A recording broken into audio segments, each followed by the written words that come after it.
So guys आज का ये वीडियो बड़ा ही इंफॉर्मेटिव होने वाला है। आज का एडवांस इंग्लिश स्ट्रक्चर डे 57 के लेसन में हम लोग कुछ नए नए सेंटेंसेस सीखने वाले हैं।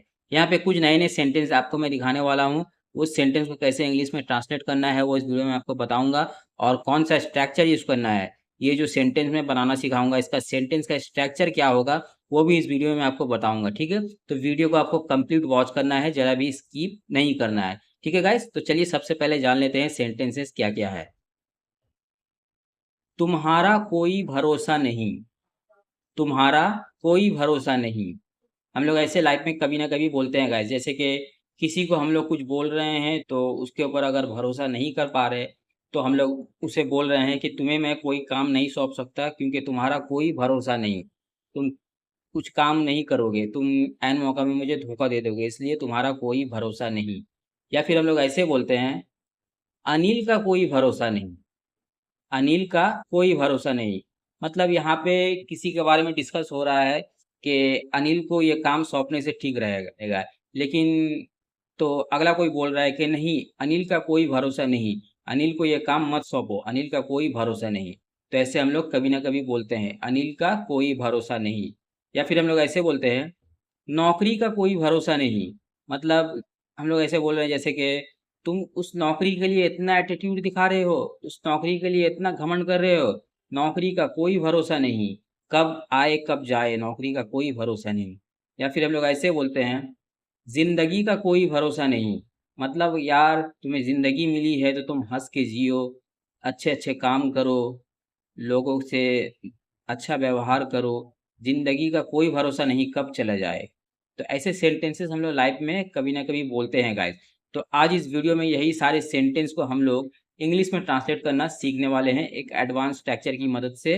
तो सबसे पहले मैं आपको सेंटेंस की स्ट्रक्चर बताऊंगा, कौन सा सेंटेंस का स्ट्रक्चर है। तो चलिए सबसे पहले जान लेते हैं सेंटेंस का स्ट्रक्चर क्या है। उसके बाद सेंटेंस बनाना सीख लेंगे, सेंटेंस को कैसे ट्रांसलेट करना है वो इस वीडियो में सीख लेंगे। चलिए सबसे पहले सेंटेंस का स्ट्रक्चर जान लेते हैं।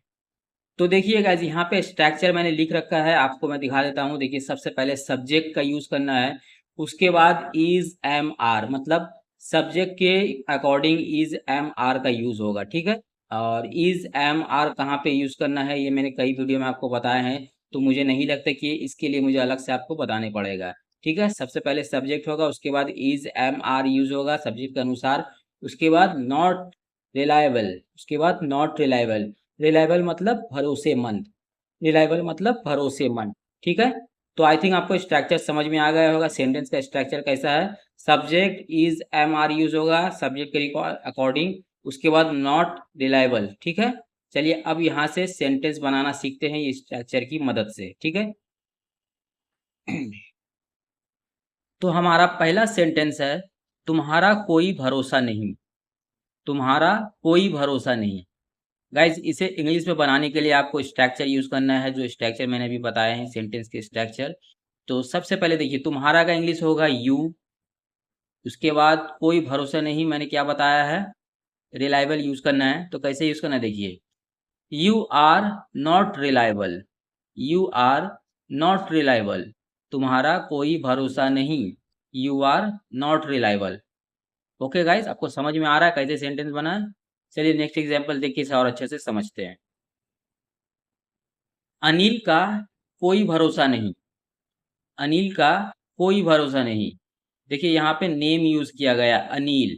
तो जब भी किसी नेम, तो जब भी कोई नेम यूज किया जाए वहां पे नेम, आपको इंग्लिश में भी नेम लिखना है, और उसके बाद इज का यूज होगा।